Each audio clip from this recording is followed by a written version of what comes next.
Pati, kaip ir minėjau, genezė iš animacinio filmų ir tas labai ilgas projektavimo laikotarpis ir kontempliavimo ties kilimu. Ne tai, kad taip jau sudėtinga, ta prasme, nutapyti šitą kilimą, sudėtinga yra laike nutapyti tai, ką tu projekcija, kurią deklaravai.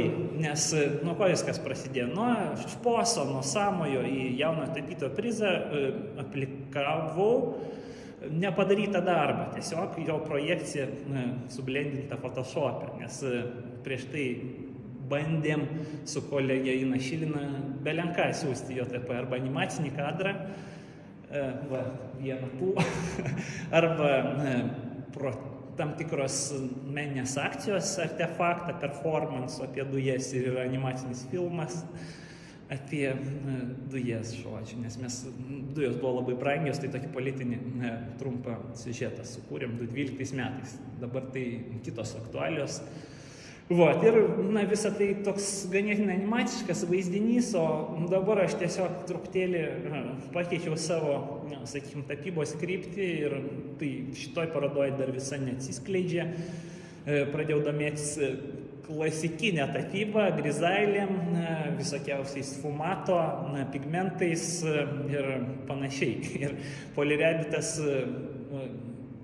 mokosi arba įgauna klasikinės tapybos įgūdžių, išeidamas iš tokio modernistinio, metamodernistinio šposo, kaip buvo iki tol, į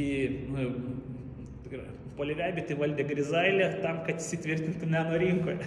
O tai tiesiog aš pradėjau daug keliauti po Lietuvą, po įvairius nedidelius miestelius ir pamilau Dzūkiją. Ir tai yra Zervynų kaimo motyvas, vieno tokio žinomiausių etnografinių kaimų Lietuvoje, kur buvo filmuojamas filmas Niekas nenorėjo mirti. Ir čia aš perkeliau tiesiog, nes baroko ir renesanso, tai yra veikiau renesanso tie visokiausi religiniai vaizdiniai perkeliami, jie buvo nutapyti aktualiuose peizažuose. Visokiausi mitologiniai ir religiniai motyvai aktualiuose to meto peizažuose, tai Pusino, Tankredo ir Erminijos darbą gana garsą aš perkeliau, tai yra jo replika, ir perkeliau į Zervynas. Niekas nenorėjo mirti ir tai Tankredo ir Erminijos scenoje, tai karys Tankredas stipriai nukraujavo, Erminija jį bando išgelbėti. Tai